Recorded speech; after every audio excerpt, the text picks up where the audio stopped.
নবীর আদর্শ ছিল বিক্ষিপ্ত জাতিকে ঐক্যবদ্ধ করা। আর আমরা যারা নিজেদেরকে নবীর ওয়ারিস দাবি করি, আল্লাহ আমাদের থেকে ইসলামকে হেফাজত করুন, আল্লাহ আমাদের হাত থেকে ইসলামকে হেফাজত করুক। কেন বলছে কথা? কারণ নবীর আদর্শ ছিল বিক্ষিপ্ত জাতিকে ঐক্যবদ্ধ করা, আমাদের আদর্শ ঐক্যবদ্ধ জাতিকে আরো বিক্ষিপ্ত করা। কিভাবে ইসলামের বিজয়কে আরো পিছানো যায়, কিভাবে এই দেশে ইসলামপন্থীদের আরো ক্ষতিগ্রস্ত করা যায়, কিভাবে নিজেরা কামড়াকামড়ি করে সেকুলারদের, নাস্তিকদের, বামরামদের, কাদিয়ানীদের, শাহবাগীদের আরো বেশি স্পেস দিয়ে দেওয়া যায়। এটাই হলো আমাদের সারা বছরের সাধনা, ভিন্ন কোনো ধান্দা নাই। এমনকি একজন ইসলামের গোড়ে আঘাত হানছে, আমার ওইটা নিয়ে চিন্তা নাই। আমার চিন্তা হলো তুই এভাবে করলি কেন, তুই ওভাবে করলি না কেন? আরে মুসলমান, আপনি মারামারি করবেন হাত উপরে বাঁধবেন নাকি নিচে, অথচ আপনার হাত কাটার জন্য বাহিনী ইতিমধ্যে চলে এসেছে। যতদিন পর্যন্ত আমরা বিজয়ী না হব, ততদিন পর্যন্ত আমরা যদি মাইক লাগিয়ে ক্ষমার ঘোষণা দিয়েও বেড়াই, এতে কারো মন গলবে না। কিন্তু আল্লাহ যদি আমাদেরকেও বিজয় এনে দেন, এরপর যদি আমরা জালেমদেরকে মাফ করে দেই, সেটা হবে শুধু মহানুভবতা না, বড় দাওয়াত। আল্লাহ রসুলের যে দাওয়াতের বরকতে মক্কার প্রতিটা ঘরে ঘরে মানুষ কালেমা পড়ে মুসলমান হয়েছে। একইভাবে আপনি বিজয়ী হওয়ার পরে যদি এভাবে মাফ করতে পারেন, ইনশাআল্লাহ আপনার দুশমনরাও আপনার ভক্ত হয়ে যাবে ইনশাআল্লাহ। কিন্তু এর আগে যতই বড় বড় মাফের ঘোষণা শুনান, লাভ নাই। আল্লাহ রাসূল সাল্লাল্লাহু আলাইহি ওয়াসাল্লামকে নিয়ে আলোচনা সারা বছরই দরকার। এর মধ্যে এই সময়ে যেহেতু বেশি প্রাসঙ্গিক, আলোচনাটা আরো বেশি সামনে আনা দরকার। কেউ কেউ মাঝে মাঝে সংশয় পোষণ করে সাহাবায়ে কেরামকে শুধু রবিউল আউয়াল আসলে আল্লাহ রাসূলকে নিয়ে আলোচনা করতেন, যদি না করেন তাহলে আমরা নবীর আলোচনাকে কেন রবিউল আউয়ালের সঙ্গে প্রাসঙ্গিক বানিয়ে ফেলছি? সহজ জবাব হলো, সাহাবায়ে কেরাম রাদিয়াল্লাহু আনহুম আজমাইনের মতো সারা বছরই যদি নবীকে দেখতে পারতাম, নবীর সোহবত থেকে উপকার অর্জন করতে পারতাম, আল্লাহ রাসূল সাল্লাল্লাহু আলাইহি ওয়াসাল্লামের জীবনাদর্শ নিজেদের মধ্যে চর্চা করতে পারতাম, তাহলে বিশেষ একটা মাসকে প্রাসঙ্গিক বানানোর কোনো দরকার ছিল না। সারাটা বছরই আমাদের জন্য প্রাসঙ্গিক হয়ে থাকতো। কিন্তু দুঃখজনকভাবে আল্লাহ রাসূল সাল্লাল্লাহু আলাইহি ওয়াসাল্লামকে আমরা সারা বছর যেভাবে স্মরণ করা দরকার সেভাবে স্মরণ করতে পারি না। অধিকাংশ মুসলমান এমনকি এই মসজিদে যত মুসল্লি আছে, আপনি একজন একজন ধরে জিজ্ঞেস করেন যে এমন একটা বিস্তারিত সিরাত গ্রন্থের নাম বলো যেটার ফার্স্ট টু লাস্ট প্রতিটা লাইন তুমি বুঝে বুঝে পড়েছো। বেশি না, মাত্র একটা। আল্লাহ রসুলের জীবনী নিয়ে রচিত একটা কিতাবের নাম এমন বলো যেটা শুরু থেকে শেষ পুরোটা বুঝে বুঝে তুমি পড়েছো। অনেকে সঠিক জবাব দিতে পারবে না। এই হলো নবীর সম্পর্কে আমাদের জ্ঞানের অবস্থা। অথচ দেখবেন এক একজন খেলোয়াড় সম্পর্কে বহুত কিছু জানে, এক একজন নায়ক নায়িকা সম্পর্কে বহুত কিছু জানে। আর রাজনৈতিক লিডারদের ব্যাপারে তো লিডাররা নিজেরা নিজের ব্যাপারে যা জানে, কর্মীরা এর চাইতে আরো এক ধাপ বেশি জেনে থাকে। কিন্তু একমাত্র মুহাম্মদুর রাসূলুল্লাহ সাল্লাল্লাহু আলাইহি ওয়াসাল্লামের ব্যাপারে আমাদের জ্ঞানের এমন দুরবস্থা, যে যা করে ওই ক্ষেত্রে নবীর কি আদর্শ এটা পর্যন্ত জানে না। ব্যবসায়ী বলতে পারবে না ব্যবসার ক্ষেত্রে নবীর কি কি আদর্শ, রাজনীতিবিদ বলতে পারবে না রাজনীতির ক্ষেত্রে নবীর কি কি আদর্শ। আপনি এরকম যাচাই বাছাই করেন না। আপনি বলবেন নামাজের ফরজ কয়টা, সুন্নত কয়টা, এটা তো জবাব দিতে পারবা, ভালো।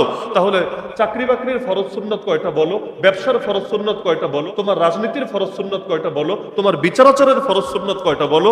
আপনাকে সঠিক জবাব দিতে পারবে না, কারণ এটাও যে তার জন্য চর্চা করা দরকার এতটুকু জ্ঞান তার ভেতরে কাজ করে না। আল্লাহ আমাদের সবাইকে রাসূলুল্লাহর জীবনী নিয়ে বেশি বেশি আলোচনা করার তৌফিক দান করুন। তবে এই মহব্বত আবার কেমন মহব্বত, যে মহব্বত শুধু একটা দিনের মধ্যে সীমাবদ্ধ থাকে। আল্লাহ রাসূল সাল্লাল্লাহু আলাইহি ওয়াসাল্লাম প্রত্যেক সোমবার এবং বৃহস্পতিবার রোজা রাখতেন। সোমবারের রোজার ব্যাপারে সহিহ মুসলিমের হাদিসে আছে, আল্লাহ রাসূল বলেন, দাকা ইয়াউমুন উলিদতু ফীহি, এটা হলো সেই দিন যেদিন আমি জন্ম লাভ করেছি। সেই জন্ম লাভের শুকরিয়া হিসাবে আল্লাহ রাসূল সাল্লাল্লাহু আলাইহি ওয়াসাল্লাম সারা জীবন সোমবার রোজা রাখলেন।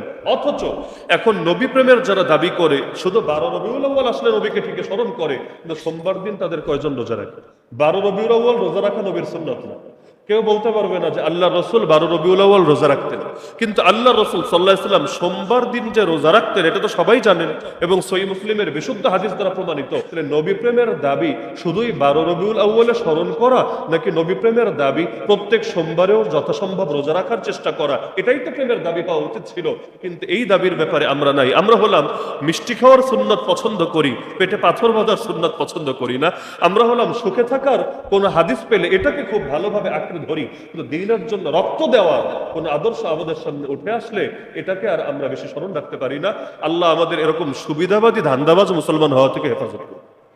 তা আমরা বিগত 2 সপ্তাহে আল্লাহ রসুলের বাহ্যিক সৌন্দর্য নিয়ে সামান্য কিছু আলোকপাত করেছিলাম, যদিও সীমাবদ্ধ সময়ে বিস্তারিত ধারণা দেওয়া সম্ভব না। এক্ষেত্রে জাস্ট একটা কবিতা আমরা স্মরণ করে আজকে আমরা ভিন্ন একটা আলোচনায় ঢুকবো ইনশাআল্লাহ। আম্মা জান আয়েশা রাদিয়াল্লাহু আনহা বলেন, লানা শামসুন ওয়ালিল আফাকি শামসুন ওয়া শামসি আফদালু মিন শামসিস সামা, আশ-শামসু তাতলুউ বা'দাল ফাজর ওয়া শামসি তাতলুউ বা'দাল ইশা। আম্মা জান কবিতায় কবিতায় আল্লাহ রসুলের ব্যাপারে বলছেন, আমাদের একটা সূর্য আছে, আকাশেরও একটা সূর্য আছে, তবে আমাদের সূর্যটা আকাশের সূর্যের চাইতেও বেশি শ্রেষ্ঠ। এরপর তিনি ব্যাখ্যা দিচ্ছেন, আকাশের সূর্য উদিত হয় ফজরের পরে, আর আমাদের সূর্য উদিত হয় এশার পরে রাতের বেলায়।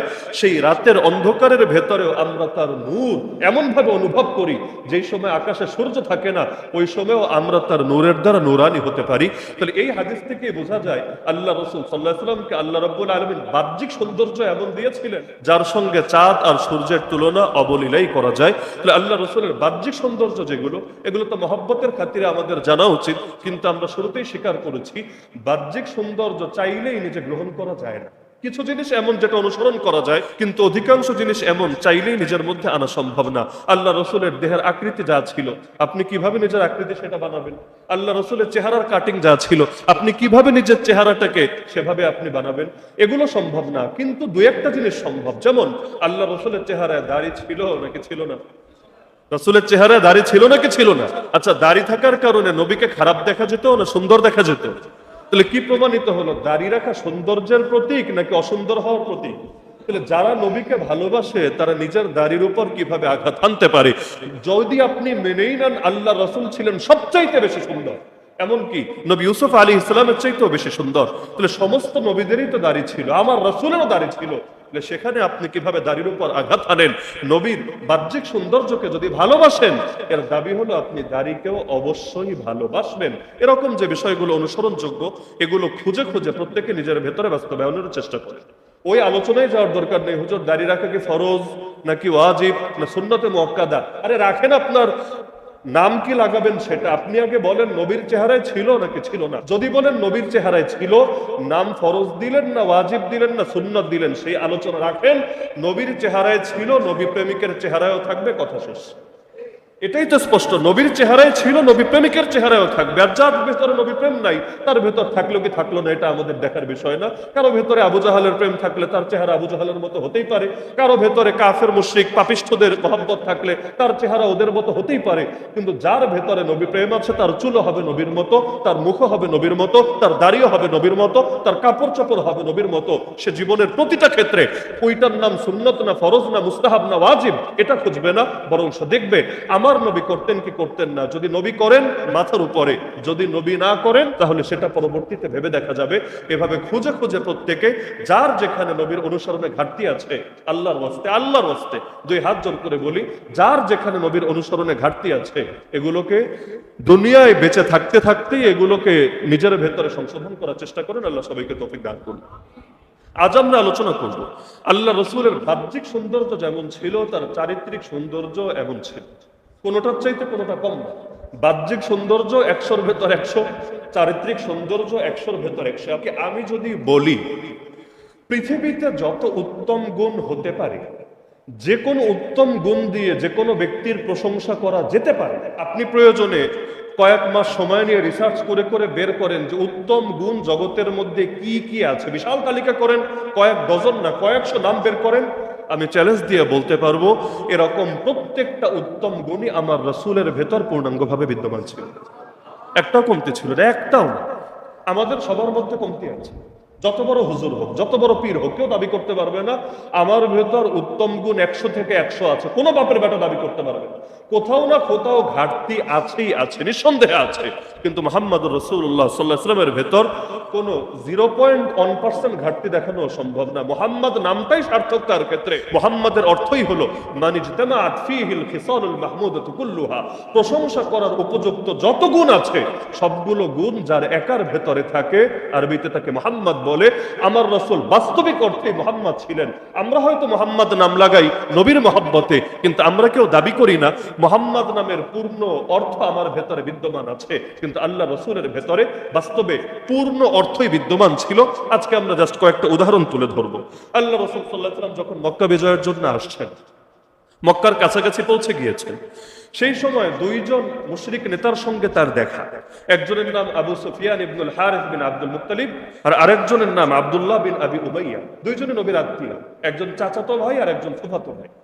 আল্লাহ রাসূল সাল্লাল্লাহু আলাইহি ওয়াসাল্লামের সঙ্গে তারা যখন সামনাসামনি হয়ে গেল, তারা একটু ভয় পেয়ে গেল। কারণ আল্লাহ রাসূল সাল্লাল্লাহু আলাইহি ওয়াসাল্লাম দিন হলেই আক্রমণ চালাবেন মক্কার উপরে, আর এখন সেই মক্কার দুই লিডারই পড়ে গেছে সামনে, হাতে নাতে ধরা। এবার মনে হয় কল্লার জায়গায় থাকবে না, জানেই মেরে ফেলবে। সেই সময় শেরে খোদা আলী রাদিয়াল্লাহু তাআলা আনহু তাদেরকে একটা পরামর্শ দিলেন।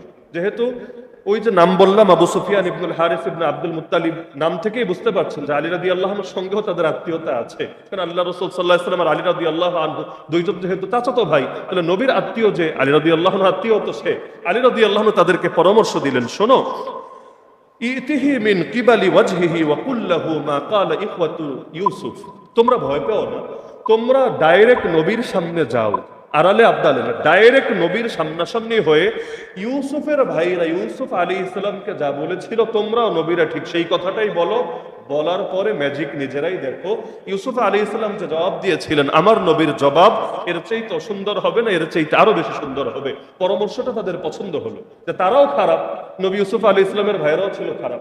ইউসুফ আলাইহিস সালামও ভালো, মুহাম্মদুর রাসূলুল্লাহ সাল্লাল্লাহু আলাইহি ওয়াসাল্লামও ভালো, কিন্তু ইউসুফ আলাইহিস সালামের চাইতে আমার নবী তো আরো সেরা, আরো শ্রেষ্ঠ।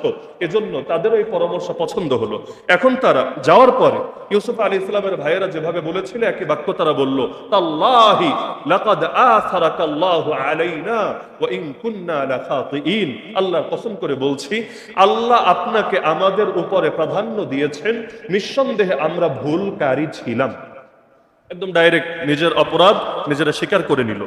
আল্লাহ রাসূল সাল্লাল্লাহু আলাইহি ওয়াসাল্লাম এটা শোনার পরে তিনি ঠিক সেই জবাবটাই দিলেন যেটা নবী ইউসুফ আলাইহিস সালাম জবাব দিয়েছিলেন। তিনি সেই আয়াত পড়লেন, লা তাসরিবা আলাইকুমুল ইয়াউম ইয়াগফিরুল্লাহু লাকুম ওয়া হুয়া আরহামুর রাহিমিন। তোমাদের উপরে আমার আর কোনো অভিযোগ বাকি নাই, আল্লাহ তোমাদেরকে ক্ষমা করে দিন, এবং আল্লাহই দয়ালুদের মধ্যে সর্বোত্তম দয়ালু।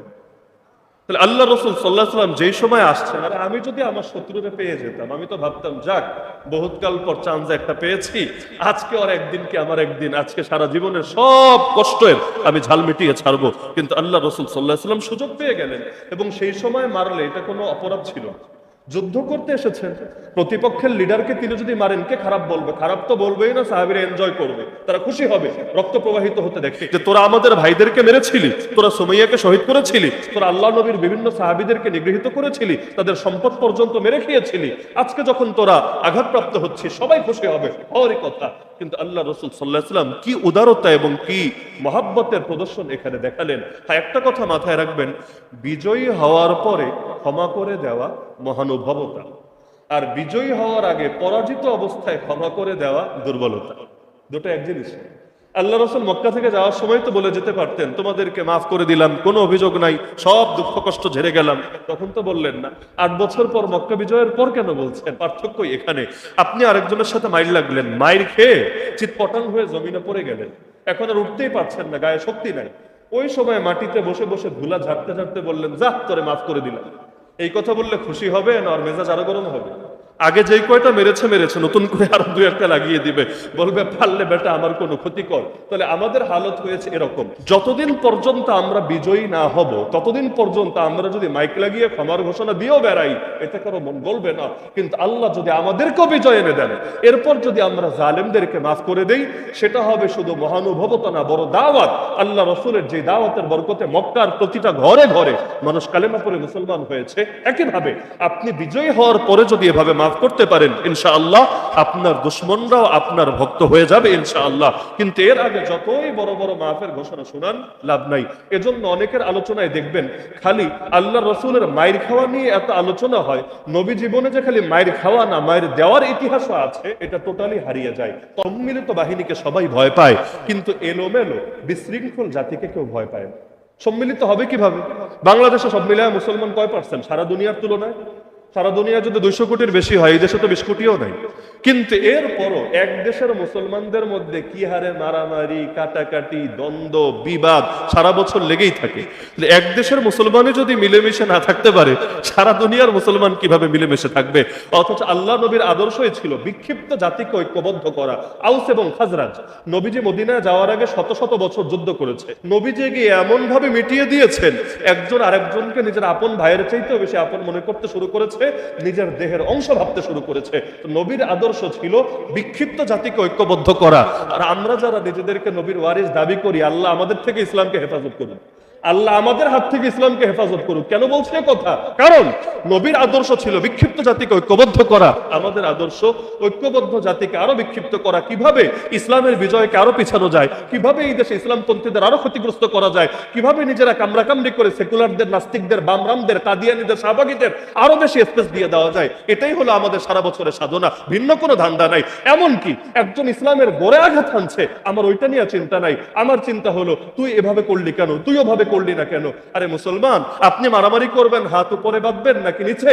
অথচ আপনার হাত কাটার জন্য বাহিনী ইতিমধ্যে চলে এসেছে। হাতি যখন থাকবে না, এরপর বাইধেন, উপরে বাঁধবেন না নিচে, বাকিটা পরেও দেখা যাবে ইনশাআল্লাহ। কারণ হাত গোড়া থেকে কাটার জন্যই বাহিনী ইতিমধ্যে চলে এসেছে।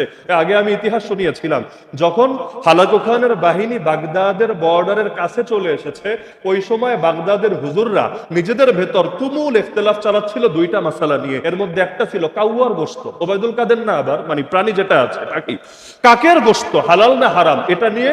আর দ্বিতীয়ত হলো একই দুনিয়ায় একের বেশি খলিফা একসঙ্গে থাকতে পারে কিনা এটা নিয়ে। হ্যাঁ, ইলমি ইখতিলাফ ভালো, কোনো সন্দেহ নাই, দলিল থাকলে আলোচনা পর্যালোচনা করাই যায়। কিন্তু কোন টাইমে? যখন হালাকু খানের বাহিনী ইতিমধ্যে চলে এসেছে। তো তারা ইখতিলাফ করতে করতেই হালাকু খানের বাহিনী গোটা ইসলামী বিশ্বকে শেষ করে দিয়েছে। প্রথমবারের মতো পৃথিবী খেলাফত থেকে বঞ্চিত হয়েছে। তো সেই খন্দকের যুদ্ধের সময় মুসলমানদের বড় কঠিন অবস্থা ছিল। ওই সময়ও আল্লাহ রাসূল সাল্লাল্লাহু আলাইহি ওয়াসাল্লাম তাদেরকে সাহস জুগিয়ে বলেছিলেন, আবশিরু বিফাতহিল্লাহি ওয়া নাসরিহি, তোমরা সুসংবাদ গ্রহণ করো আল্লাহর পক্ষ থেকে আসা বিজয় এবং তার সাহায্যের। এটা শোনার সঙ্গে সঙ্গে মুসলমানদের হিম্মত বেড়ে গেল, কারণ ইতিপূর্বে মনোবল হারিয়ে গিয়েছিল। একদিকে সম্মিলিত বাহিনী, আর একদিকে খবর আসলো মদিনার বনু কুরাইজা, মদিনায় অধিবাসী কিন্তু ইহুদি, বনু কুরাইজাও নাকি সন্ধি ভেঙে ফেলেছে, ওরা আর আমাদের অধীনে থাকবে না, ওরাও লড়াই করবে আমাদের বিরুদ্ধে। ভেতরেও শত্রু, বাইরেও শত্রু। এখন কি হবে? ওই সময় নবী যখন বললেন আবশিরু বিফাতহিল্লাহি ওয়া নাসরিহি, মুসলমান এমন ভাবে জমে গেল, আলহামদুলিল্লাহ, দিন শেষে আল্লাহ মুসলমানদেরকে বিজয় দিল। তাহলে প্রতিটা কঠিন পরিস্থিতিতে আল্লাহ রাসূল সাল্লাল্লাহু আলাইহি ওয়াসাল্লাম এই কাজগুলো করতেন। এমনকি মানুষের জন্য একটা কঠিন হালত হলো আপনজনের মৃত্যু।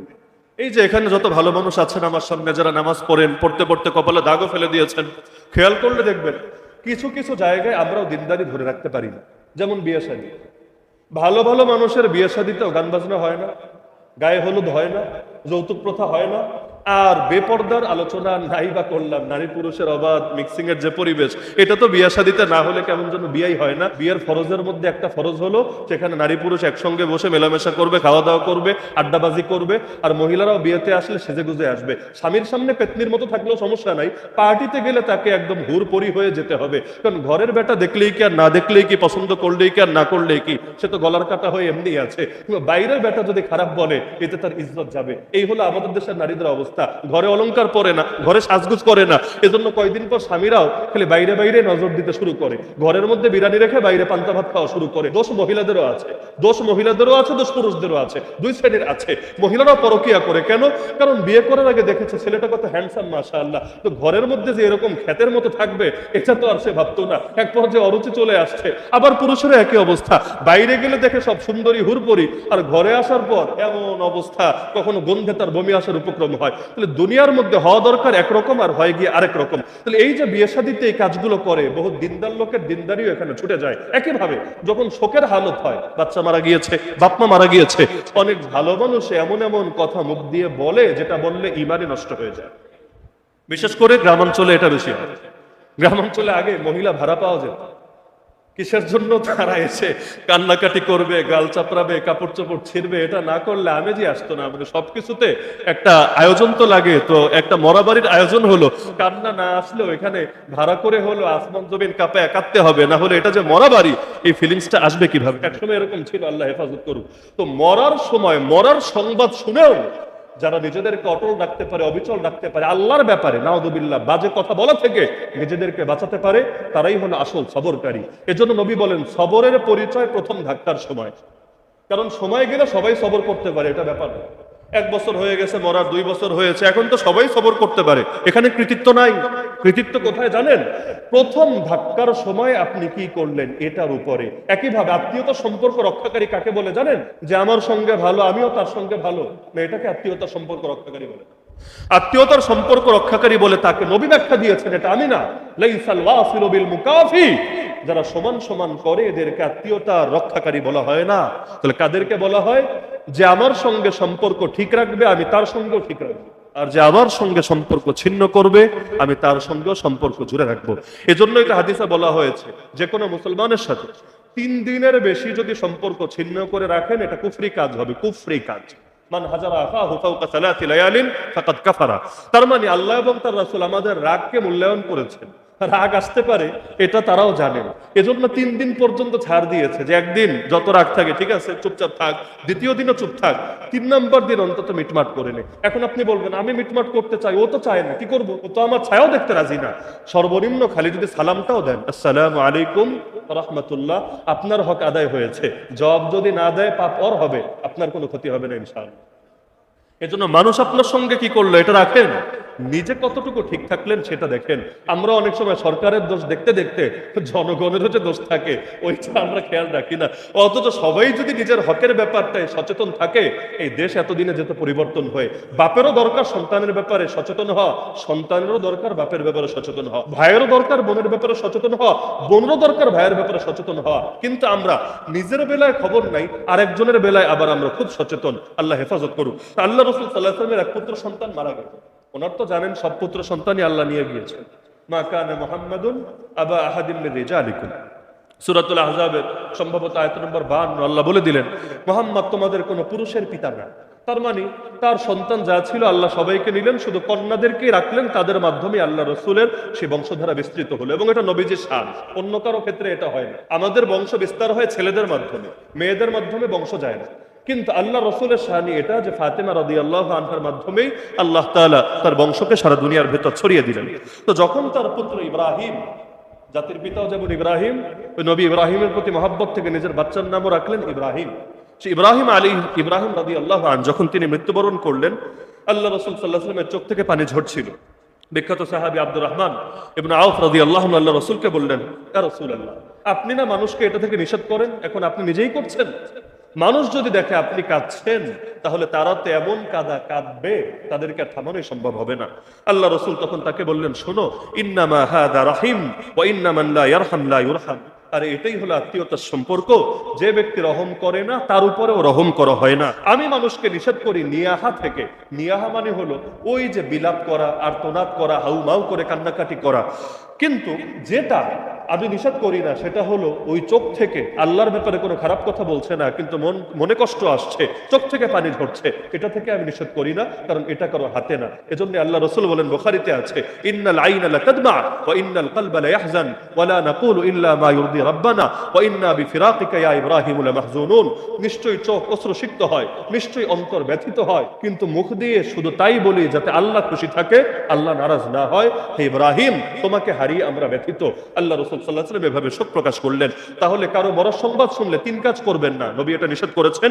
1 নম্বর, ইন্নামা নানহান নাস আনিন নিয়াহা, বিলাপ করবেন, আসমান জমিন কাঁপায় আর্তনাদ করবেন না, নিজেকে কন্ট্রোল করবেন। ইন্না লিল্লাহি ওয়া ইন্না ইলাইহি রাজিউন পাঠ করবেন। হাদিসে আছে, বাচ্চা মরার পর যদি কেউ ইন্না লিল্লাহ বলে, আল্লাহ ফেরেশতাদেরকে বলে দেন জান্নাতের ঠিক মাঝখানে তার জন্য একটা বিশাল প্রাসাদ বানিয়ে দাও, আর সেই প্রাসাদের নাম রেখে দাও প্রশংসার ঘর, বাইতুল হামদ, প্রশংসার ঘর। কেন? বান্দা তার বিপদেও আমাকে ডেকেছে, আমিও তার বিপদে তাকে ভুলবো না, আমি তার জন্য সেই প্রশংসার বিনিময়ে জান্নাতে ঘর দিয়ে দিলাম। তাহলে বিলাপ করবেন না, বরং যত বড় মুসিবতে আসুক, আল্লাযীনা ইযা আসাবাতহুম মুসিবাহ ক্বালু ইন্না লিল্লাহি ওয়া ইন্না ইলাইহি রাজিউন। দ্বিতীয় যেই কাজ করবেন না, নবী বলেন, ওয়া আইয়ুনদাবার রাজুল বিমা লাইসা ফি, যার মধ্যে যা ছিল না এটা তার নামে চালাবেন না। এই মরাদের নামে যত অনুষ্ঠান হয়, স্মৃতিচারণমূলক অনুষ্ঠান, সব জায়গায় কিছু লোক এমন কথা তাদের নামে চালায় যেটা তাদের ভেতরে ছিল না।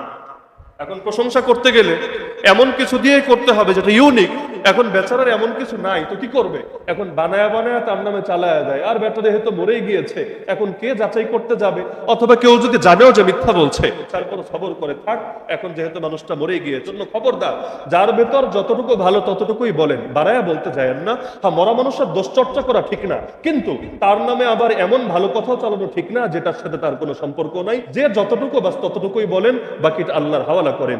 আর 3 নম্বর যেই কাজটা করবেন না, যেই কাজটা আপনাদের ইমানে নষ্ট করে দেবে, সেটা হলো ব্যবসায়ীরা বেশি করেন, রাজনীতিবিদরাও করেন। কালো একটা ব্যানার টানায় আর উপরে লিখে দেয় অমুকের অকাল মৃত্যুতে আমরা গভীর শোকাহত। বুড়া মানুষ মরলে লেখে না, জুয়ান মরলে লেখে। কেন? বুড়া মরলে ভাবে টাইম মতোই মরেছে, আর জুয়ান মরলে ভাবে টাইম আরো হাতে ছিল, এটা মনে হয় মিস হয়েছে, মানে একটা আল্লাহ চেয়েছিলেন একটা অ্যাক্সিডেন্ট হয়েছে, আল্লাহ সিদ্ধান্তের বাইরে গিয়ে অন্য কোনো দেবদেবী এসে মনে হয় একটা দুর্ঘটনা ঘটিয়ে দিয়েছে। নাউযুবিল্লাহি মিন যালিক। অমুকের অকাল মৃত্যুতে আমরা গভীর শোকাহত, এই কথা বললে আপনার ঈমান শেষ। কেন? অকাল বলতে কিছু নাই, কোরআন জানিয়েছে সবই কাল। ইযা জা আজালুহুম লা ইস্তাখিরুনা সাআতান ওয়া লা ইস্তাকদিমুন। আল্লাহ বলেন নির্ধারিত কাল যখন আসে একটু আগায়ও না একটু পিছায়ও না, তাহলে সবকিছুর কাল আছে, কালের বাইরে কোনো কিছু হবে না। সুতরাং এই কথা বললে ঈমান বরবাদ। কোথাও যদি দেখেন এমন কালো পতাকা টানিয়েছে, গিয়ে সুন্দর মতো বুঝায় নামায় ফেলবে, না হলে একটা শিরিককে প্রতিষ্ঠিত রাখার জন্য আপনারাও পাপী হবেন। অসৎ কাজ থেকে নিষেধ করা ফরজে কিফায়া, অসৎ কাজ থেকে নিষেধ করা ফরজে কিফায়া। সুতরাং কোন দোকানে কোন রাজনৈতিক অফিসে এগুলো দেখলে বোঝায়া হলেও নামায় ফেলবেন, না হলে চাপ দিয়ে হলেও নামাবেন, কারণ একটা শিরিককে ভাবে প্রতিষ্ঠিত হতে দিয়েন না। এটা একটা সমাজের জন্য কোনো ভালো মেসেজ বয়ে আনে না। এমনকি নিজের পুত্রই শুধু না, আল্লাহ রাসূল সাল্লাল্লাহু আলাইহি ওয়াসাল্লামের এক কন্যা লোক মারফত খবর পাঠালো, ইয়া রাসূলুল্লাহ, আমার বাচ্চা মৃত্যু মুখে, আপনি জলদি আসেন। আল্লাহ রাসূল সাল্লাল্লাহু আলাইহি ওয়াসাল্লাম গুরুত্বপূর্ণ মজলিসে ছিলেন, তিনি দূতকে বলে দিলেন, তুমি গিয়ে বলো ইন্না লিল্লাহি মা আখাযা ওয়া লাহু মা আতা ওয়া কুল্লু শাইইন ইনদাহু বিআজালিন মুসাম্মা ফালতাসবির ওয়াল তাহতাসিব। নিঃসন্দেহে যা নিয়ে গিয়েছেন তার মালিকও আল্লাহ, যা দিয়েছেন তার মালিকও আল্লাহ। আল্লাহর কাছে প্রতিটা জিনিসের নির্ধারিত টাইম লেখা, সুতরাং তার উচিত সবর করা এবং আল্লাহর কাছে সওয়াবের আশা রাখা। তার মানে সান্ত্বনা দিলেন যে কপালে যা আছে তাই হবে, আল্লাহ সবকিছু লিখে রেখেছে, সবর করো, আল্লাহর কাছে সওয়াবের আশা রাখো। সেই লোক গেল, গিয়ে তাকে জানালো, সেই মেয়ে আবার তাকে পাঠালো, এসে সে বলল ইন্নাহা কাদ আকসামাত লা তাতিয়ান্নাহা, আপনার মেয়ে আপনাকে কসম দিয়ে বলেছে, দোহাই দিয়ে বলেছে আপনি যাতে অবশ্যই আসেন। আল্লাহ রাসূল সাল্লাল্লাহু আলাইহি ওয়াসাল্লাম এই কথা শোনার পর আর বসে থাকলেন না, তিনি গেলেন। সঙ্গে সাহাবী সাদ বিন উবাদা, মুআয ইবনে জাবাল, উবাই ইবনে কাব, যায়েদ বিন সাবিত এবং আরো কিছু সাহাবীও সঙ্গে গেলেন। আল্লাহ রাসূল গিয়ে দেখেন আসলেই বাচ্চাটা মুমূর্ষু অবস্থায় শায়িত, নবীজি কোলে নিলেন, বাচ্চাটা কাঁপছিল, তার ভেতর থেকে রূহ বের হচ্ছিল। এই দৃশ্য দেখে আল্লাহ রাসূল সাল্লাল্লাহু আলাইহি ওয়াসাল্লাম কেঁদে ফেললেন, চোখের পানি আর ধরে রাখতে পারলেন না। তখন সাদ রাদিয়াল্লাহু আনহু বললেন, ইয়া রাসূলুল্লাহ, আপনার চোখে কি দেখতে পাচ্ছি? নবীজি বললেন, হাযিহি রাহমাহ জাআলাহা আল্লাহু ফি কুলুবি ইবাদিহি ইন্নামা ইয়ারহামুল্লাহু মিন ইবাদিহির রুহামা। এটা হলো রহমত, যেটা আল্লাহ তার বান্দার দিলের মধ্যে ঢেলে দিয়েছেন, আর বান্দাদের মধ্যে আল্লাহ তাকেই দয়া করেন যারা দয়ালু। যারা সৃষ্টির প্রতি দয়ালু, স্রষ্টা তাদেরকে দয়া করেন, যারা সৃষ্টির প্রতি দয়ালু না, স্রষ্টা তাদেরকে দয়া করেন না। এজন্য বেশ্যা মহিলা কুত্তারে পানি খাইয়াও জান্নাতে হয়েছে, আর ভালো মহিলা ওই বিড়ালকে বেঁধে রেখে কষ্ট দিয়ে খাবার না দিয়ে মারার কারণেও জাহান্নামী হয়েছে। স্রষ্টার ভালোবাসা পেতে চাইলে সৃষ্টিকেও ভালোবাসতে হবে। এমনকি আল্লাহ রাসূল সাল্লাল্লাহু আলাইহি ওয়াসাল্লামের সবরের আরো নমুনা আমরা দেখতে পাই। আল্লাহ রাসূল সাল্লাল্লাহু আলাইহি ওয়াসাল্লাম সারা জীবনে ক্ষুধার জ্বালায় কষ্ট করেছেন, যেটা আমরা গত সপ্তাহেও বলেছি যে নবীজির বুক আর পেট সমান ছিল। আমাদের তো আর বুক আর পেট সাধারণত সমান থাকে না, কিন্তু আল্লাহ রাসূলের বুক আর পেট সমান ছিল। এই প্রসঙ্গে আমি বলেছিলাম যে ফ্যাট জমবে কোত্থেকে? খাবারই তো আল্লাহ রসুলের নসিবে ঠিকভাবে জুটতো না, তো ফ্যাট জমবে কোত্থেকে? একদিকে সারাদিন পরিশ্রম, 9.5 বছরে 27টা যুদ্ধ নিজেকে করতে হলো, একদিকে যুদ্ধ আর যুদ্ধ, রক্ত আর রক্ত, পরিশ্রম আর পরিশ্রম, আর আরেকদিকে ঠিকভাবে খাবারও পাচ্ছেন না।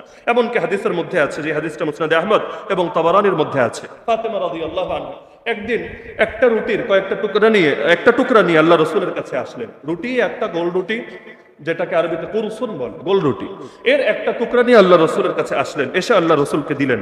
আল্লাহ রসুল জিজ্ঞেস করলেন এটা কি? তখন ফাতেমা রাদিয়াল্লাহু আনহা বললেন, কুরসুন খাবাজতুহু ফালাম তাতিব নাফসি হাত্তা আতিয়ান্নাকা বিহাদিহিল কিসরা। আমি বিহাদিহিল কাসরা, আমি আপনার কাছে এই রুটিটা নিয়ে এসেছি, রুটির একটা টুকরা। কেন? আজকে জাস্ট এই একটা রুটি আমি বানিয়েছিলাম, গোল রুটি, কিন্তু আমার ভালো লাগছিল না, আমি একাই পুরো রুটিটা খাবো, এজন্য এই টুকরাটা আপনার কাছে নিয়ে আসলাম আমার মনের সান্ত্বনার জন্য। আল্লাহ রাসূল সাল্লাল্লাহু আলাইহি ওয়াসাল্লাম খেলেন, কিন্তু একটা বাক্য বললেন, হাযা আউয়ালু তাআম আকালাহু আবুকা মুনযু 3 আইয়াম। হে ফাতেমা, এটাই হলো একমাত্র খাবার তোমার বাবা 3 দিনে যেটা খেয়েছে। 3 দিনে জাস্ট একটা রুটির টুকরা, আস্ত রুটিও না, এটা হলো 3 দিনে তোমার বাপের নসিবে জোটা একমাত্র খাবার। এমনকি আল্লাহ রাসূল সাল্লাল্লাহু আলাইহি ওয়াসাল্লামের ব্যাপারে ইমাম বাইহাকি রাহিমাহুল্লাহ এবং ইবনে সাদ রাহিমাহুল্লাহ উল্লেখ করেন যে আল্লাহ রাসূল সাল্লাল্লাহু আলাইহি ওয়াসাল্লামের একবার এমন ক্ষুধা লাগলো, পেটের মধ্যে তিনি পাথর বাঁধলেন। বাঁধার পরে তিনি একটা কথা বললেন, আলা রুব্বা নাফসিন তাইমাতিন নাইমাতিন ফিদ দুনিয়া জাইআতুন আরিয়াতুন ইয়াউমাল কিয়ামা আলা রুব্বা মুকরিমিন লিনাফসিহি ওয়া হুয়া লাহা মুহিন আলা রুব্বা মুহিনিন লিনাফসিহি ওয়া হুয়া লাহা মুকরিম। আল্লাহ রাসূল বলেন, আরে কত প্রাণ এমন আছে যারা দুনিয়াতে অনেক খাবার খায় এবং অনেক সুখের ভেতরে থাকে, কিন্তু কিয়ামতের দিন তারা থাকবে ভয়াবহ ক্ষুধার্ত এবং তারা হবে বিবস্ত্র। আল্লাহ রাসূল এরপর বলেন, কত মানুষ এমন যে নিজেকে অনেক সম্মানের ভেতরে রাখে, কিন্তু কিয়ামতের দিন তাকে বড় লাঞ্ছিত হতে হবে। আর কত মানুষ এমন দুনিয়াতে বড় লাঞ্ছনার ভেতরে থাকে, কিন্তু কিয়ামতের দিন সে বড় সম্মানী হবে। এমনকি সহিহ মুসলিম এবং তিরমিজির মধ্যে হাদিস আছে বিখ্যাত সাহাবী নু'মান ইবনে বাশীর রাদিয়াল্লাহু আনহু থেকে আল্লাহ রাসূল বলেন, তিনি তার সঙ্গীদেরকে বলছেন, নু'মান বিন বাশীর, আলাস্তুম ফি তাআমিন ওয়া শারাবিন মা শিতুম, হে আমার শাগরেদরা, হে তাবেঈরা, তোমরা তো দেখি যা ইচ্ছা সেই খাবার এবং পানির ভেতরেই থাকছো, কিন্তু লাকাদ রাআইতু নবিয়াকুম সাল্লাল্লাহু আলাইহি ওয়াসাল্লাম ওয়া মা ইয়াজিদু মিনাদ দাখলি মা ইয়ামলাউ বাতনা, আমি তোমাদের নবীকে নিজের চোখে দেখেছি, দিনের পর দিন গিয়েছে এমন সস্তা খেজুরও পায় নাই, সাধারণ খেজুরও পায় নাই যেটা দিয়ে তার পেট ভরতে পারে। এমনকি আল্লাহ রাসূল সাল্লাল্লাহু আলাইহি ওয়াসাল্লাম বলেছেন, হাদিসের মধ্যে আছে, নু'মান রাদিয়াল্লাহু আনহু বলছেন, লাকাদ রাআইতু রাসূলুল্লাহি সাল্লাল্লাহু আলাইহি ওয়াসাল্লাম ইয়াযাল্লু আল-ইয়াওমা ইয়ালতাওই মা ইয়াজিদু মিনাদ দাখলি মা ইয়ামলাউ বাতনা, আমি নিজে এমনও দেখেছি সারা দিন নবী ক্ষুধার যন্ত্রণায় ছটফট করছেন, কিন্তু জাস্ট একটা খেজুরে এমন পাওয়া যায় নাই যেটা নবীকে দেব বা নবী নিজে সংগ্রহ করে খাবেন, সারাদিন এভাবেই ক্ষুধার যন্ত্রণায় পার হয়ে গেল। এমনকি আল্লাহ রাসূলের ব্যাপারে আবু হুরায়রা রাদিয়াল্লাহু আনহু বলেন, আমি একদিন নবীর কাছে গেলাম, গিয়ে দেখলাম নবীজি বসা। আল্লাহ রাসূল সাল্লাল্লাহু আলাইহি ওয়াসাল্লামকে আমি বললাম, ইয়া রাসূলুল্লাহ আরাকা তুসাল্লি জালিসান ফামা আসাবাকা, আমি দেখছি আপনি বসে নামাজ পড়লেন, কাহিনী কি, কোনো সমস্যা কিনা? আপনি তো দাঁড়িয়ে নামাজ পড়েন, আজকে বসে বসে কেন নামাজ পড়ছেন? আল্লাহ রাসূল জবাব দিলেন, আল জু ইয়া আবু হুরায়রা, হে আবু হুরায়রা, আর অন্য কোনো কারণ নাই, কারণ একটা, পেটে এত ক্ষুধা দাঁড়াতে পারছি না, পেটে এত ক্ষুধা দাঁড়ানোর শক্তি নাই, এজন্য বসে বসে নফল নামাজ পড়লাম। ফাবাকাইতু, আবু হুরায়রা বলেন, এই কথা শোনার পর চোখের পানি আর ধরে রাখতে পারলাম না, আমি কাঁদতে শুরু করে দিলাম। তখন আল্লাহ রাসূল বলেন, লা তাবকি ইয়া আবু হুরায়রা, হে আবু হুরায়রা, তুমি কেঁদো না, তোমার চোখের পানি ঝরিও না। কেন? ফাইন্না শিদ্দাতাল হিসাব ইয়াউমাল কিয়ামা লা তুসিবুল জাইআ ইযা ইহতাসাবা ফি দারিদ দুনিয়া, দুনিয়ার জীবনে যারা সওয়াবের আশা রেখে ক্ষুধার্ত জীবন যাপন করে, কিয়ামতের দিন হিসাবের কঠিনতা তাদেরকে আক্রান্ত করবে না, তাদের হিসাব আল্লাহর কাছে মোটেও জটিল হবে না। সুতরাং কয়দিন ক্ষুধার জ্বালায় কষ্ট করি না, কিয়ামতের দিন আর কোনো কষ্ট আমাদেরকে পেতে হবে না। এমনকি হাদিসে আছে, তাবারানী এবং ইবনে হিব্বান এই হাদিসে এসেছে, আবু বকর রাদিয়াল্লাহু আনহু দুপুরবেলা একদিন ঘর থেকে বের হয়ে গেলেন, মসজিদে চলে আসলেন। আরবে দুপুরবেলা ওই যুগে বিশেষ করে মানুষ বের হতো না, প্রচন্ড রোদ্দুর এবং গরম থাকতো। তিনি আসলেন, ওমর রাদিয়াল্লাহু তাআলা আনহু সংবাদ পেয়ে তিনি এসে জিজ্ঞেস করলেন, কি ব্যাপারে বেটাইমে আপনি ঘর থেকে বাইরে কেন বের হলেন? তখন আবু বকর রাদিয়াল্লাহু আনহু জবাব দিলেন, মা আখরাজানি ইল্লা মা আজিদু মিন হাকিল জু, আরে ভিন্ন কোনো কারণ নাই, পেটের ক্ষুধায় অস্থির হয়ে গিয়েছি, এজন্য আর ঘরে থাকতে পারি নাই, বাইরে চলে এসেছি। ওমর বললেন, ওয়া আনা ওয়াল্লাহি মা আখরাজানি গায়রুহু, আল্লাহর কসম করে বলছি আমি ওমরও শুধুমাত্র এই কারণে বের হয়েছি, আমারও আর ভিন্ন কোনো কারণ নেই। তারা দুইজনই অবস্থায় রয়েছেন, কি খাবেন কি করবেন বুঝতে পারছেন না। এর মধ্যে হঠাৎ দেখে আল্লাহ রাসূল সেখানে হাজির। তারা জিজ্ঞেস করলেন, ইয়া রাসূলুল্লাহ, আপনি এই টাইমে? আল্লাহ রাসূল বললেন, আরে আমার তো এমন অবস্থা যে পেটের জ্বালায় ঘরে থাকতে পারছি না, ক্ষুধার যন্ত্রণায়, এজন্য আমিও বাইরে এসেছি। এই তিনজন একই টাইমে একই জায়গায়, তিনজন ক্ষুধার যন্ত্রণায় অস্থির, অথচ আমাদের মধ্যে যারা আছি সারা জীবন হয়তো হাদিসগুলো বলবো শুনবো, কিন্তু এর বাস্তবিক ফিলটাই তো আমরা নিতে পারবো না। কি পরিমাণ ক্ষুধা লাগলে মানুষ পেটে পাথর বাঁধতে বাধ্য হয় বলতে পারবেন? পেটে পাথর বাঁধলে শরীরের অনুভূতিটা কেমন হয় কোনোদিন কল্পনা করতে পারবেন? এমনকি একটা বার জাস্ট আল্লাহ রাসূলের কেমন লেগেছিল ওই স্মৃতিটাকে বোঝার জন্য তো আমরা এই কাজ করে দেখি নাই। নবীর তেমনও হয়েছে, মাসের পর মাস ঘরে চুলা জ্বলে নাই, শুধু পানি আর খেজুর আর 2-1 দিন দুধ হাদিয়ে এসেছে, খেয়ে কাটিয়ে দিয়েছেন। আর 2 মাস লাগবেন, 1 মাস থেকে দেখেন, 1 মাস লাগবেন, 1 সপ্তাহ থেকে দেখেন, অন্তত হালকা হলেও বুঝতে পারবেন আল্লাহ রাসূল সাল্লাল্লাহু আলাইহি ওয়াসাল্লামের জীবনগুলো কেমন কেটেছিল। এমনকি আল্লাহ রাসূল তো বলেছেন, মালি ওয়ালিদ দুনিয়ার, দুনিয়ার সঙ্গে আমার কিসের সম্পর্ক?